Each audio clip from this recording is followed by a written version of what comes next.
This place is like somebody's memory of a town, and the memory's fading.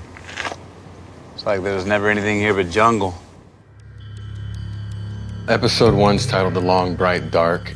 What it describes is we're in a place of high spirituality and incendiary sunshine. Within this landscape and this bright, bright environment exists darknesses. The same way we're establishing Cole and Hart with as much nuance as possible as dimensional human beings, we want to establish this landscape as realistically as we can, not only on its own, but in a background for our main characters as something they live in and that affects them and surrounds them. And so I think what you begin to take away from it is a sense of the economic scale, a sense of the importance of religious spirituality. That tree where we shot the crime scene is on a real cane plantation, real farm, an active one. The tree on its own is a very stark, evocative image just based on the simplicity of the lines and then the focus of the tree. Symbolically, it has many forms because its features mirror so many forms. It's the fountain of life, the branching veins and capillaries. It's what the human nervous system and all our arteries look like. So the tree itself is iconic. A lot of those symbols, they carry historical and anthropological significance beyond what is on the surface of our narrative. Hey. Whoa. Dreamer. Why are you out here, huh? Why didn't you come to bed? Marty has a family that we already see from the first episode he's not able or possibly willing to give more time to.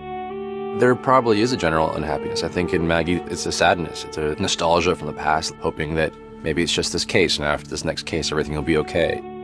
We get a picture of what Marty's life looks like, and in Cole's reaction to Marty's life, we get a picture of what Cole's life looks like. You don't drink with me or the boys. And you gotta get a load on before you visit my family. I didn't mean to. The drinking was a way to cope with the fear he probably had inside himself of what it was going to be like, not only to face the children and also meeting his wife and being evaluated and studied in that sense. I think what at least allows him to stay is that it wasn't as bad as he thought it was going to be, along with Maggie engaging him in a way that he hadn't been engaged by Hart, asking questions about himself and forcing him to answer with honesty. Baby, trust me, you do not want to pick this man's brain. This is gonna happen again. This kind of thing does not happen in a vacuum. I don't think either of them have ever come upon a crime scene like this before, so their approaches in terms of how to handle it, I think Hart goes back to the book. By following the steps, he feels certain they'll get to the murderer, and Cole is more based on instinct and about psychological behavior. Cole also runs on a more hyperactive brain. Which, to people not so inclined towards those types of perceptions, would tend to be unsettling. Okay, what's that mean? It means I'm bad at parties. Let me tell you, you ain't great outside of parties either.